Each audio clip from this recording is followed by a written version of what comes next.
గతంలో మీ ప్రభుత్వం ఉన్నప్పుడు మమ్మల్ని ఇక్కడ ఎవరు డిస్టర్బ్ చేయలేదు. ఎవరు పక్కన కలెక్టరేట్ కట్టినా కేసీఆర్ గారు స్వయంగా వచ్చి అక్కడ మీటింగ్ పెట్టినా మమ్మల్ని ఎన్నడూ చీమకు చేసిన హాని కూడా చేయలేదు.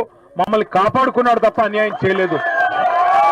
కానీ ఇవాళ ఆ పక్కనే ఉండే విలాసవంతమైన విల్లాల కోసం, కాంగ్రెస్ నాయకుల విలాసాల కోసం, ఈ జిల్లాలో ఉన్న 3 మంత్రులు వారి అక్రమ సంపాదన కోసం వారి కన్ను మీ భూమి మీద పడ్డది.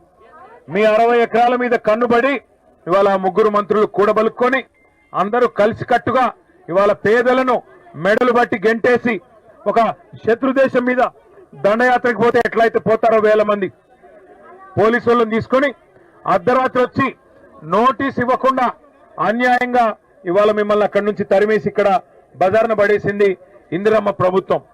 పేరుకి ఇందిరమ్మ ప్రభుత్వం. ఇందిరమ్మ ప్రభుత్వం అంటే ఏంటి? ఇల్లు కూలగొట్టడమా? కట్టుకున్న ఇల్లు కూలగొట్టి పేదవాళ్ళను మెడలు బట్టి రోడ్డు మీదకి తోయడమా ఇందిరమ్మ ప్రభుత్వం అంటే?